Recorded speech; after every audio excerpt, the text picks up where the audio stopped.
Talking Mississippi State football, Mark Rogers TV, the voice of college football. Please, of course, share the video, subscribe, like, and comment. Let us know what you think about the Bulldogs and the SEC and their chances in the rugged Western Division coming up this season. We got Alex Gomez on the line from For Whom the Cowbell Tolls.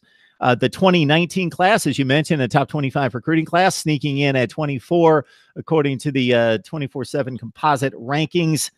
Life in the SEC, though, means you're 11th in the SEC. You're 24th in the nation.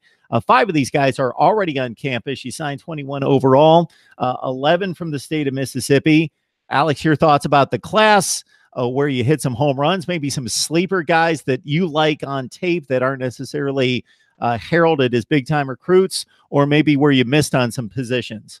Well, a lot of fans were very, very upset, and I'm plugged in. I'm the social media manager for From the Cowbell Toll, so I see, how upset, we didn't get this guy or we missed on this guy. To me, this is maybe personally one of the deepest and most interesting classes that Mississippi State has signed and the time that I've followed since 2000. It's a sneaky class. You look at 3-star Jarian Jones, who's done so much. He's going to do a lot on the field. He's very versatile. But he's also done so much in recruiting. He has so many connections to the high school guys, tweeted at them, had a lot of guys tweet back. There was a lot of flips whenever he signed. And he was a former Sooner. And he had Sooner interest and chose to jump on and sign to Mississippi State. Nick Penley's looks really good. He's another 3-star guy that I think probably could have definitely put up a 4-star rating. And then you look at Charles Cross, who is a 5-star, which is always big for Star Vegas to get a 5-star. It's not every day that you get a player like that. It's just a really good deep class. I think with Garrett Schrader, quarterback of the future is what he looks like. He fits the complete perfect mold of a Joe Moorhead quarterback. He's got a strong arm. He's very physical. Just a lot of really good pieces. Not only did he go after some needs, he went after some depth.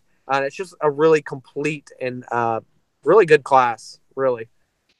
Alex Gomez on the line, breaking down some Mississippi State football for us. Of course, completing an 8-5 campaign with a bowl loss to Iowa. Looking forward to 2019 with a recruiting class ranked in the top 25, according to most of the major services. I got to cut into the recruiting talk real quick, Alex.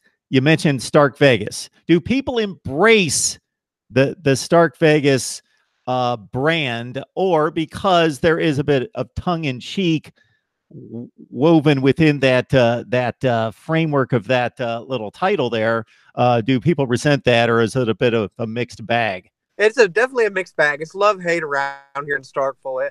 You either embrace it and you get it tattooed across your chest, or it's something you don't want to talk about.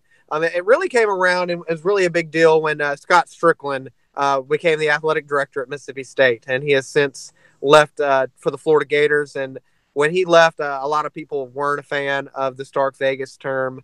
And since it did come around through derogatory terms, people, you either love it or you hate it. It's one of those things. You ask anybody and you'll get a different answer from every single person. Yeah, it's probably one of those situations that if you don't embrace it and you've got the folks that are gonna maybe be a bit sarcastic about it, and you show that you've got a little bit of thin skin about it, then you make things worse. So you might as well embrace it, that sort of thing. Mississippi State looking forward to 2019 on the field. 2020 recruiting class, though, coming off a nice showing from Joe Moorhead on the recruiting trail this past signing day in December and February. So the 2020 class, the rankings don't mean much of anything right now. It's 16th in the nation, number 6 in the SEC. Alex, are there folks in particular that are big targets that are almost must-gets, and anywhere you want to take this in regards to the early narrative surrounding the 2020 class? It's another class that looks like a really strong showing, and I think that it'll be interesting to watch this class the most because Charles Huff, the recruiting guy, who's normally the running backs coach, but as well as handled a lot of the recruiting, left for Alabama this offseason. And I think it'll be really neat to watch what that class does and how much picks up, how much doesn't stay with the class. He was a very popular guy, especially with a lot of the guys in the state of Mississippi, which I think is going to be another focus.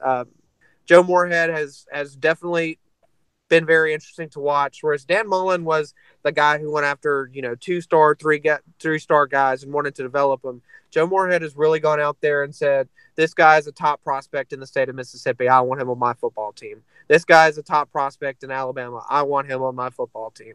And I think that'll be really the big thing to watch this year with the 2020 classes.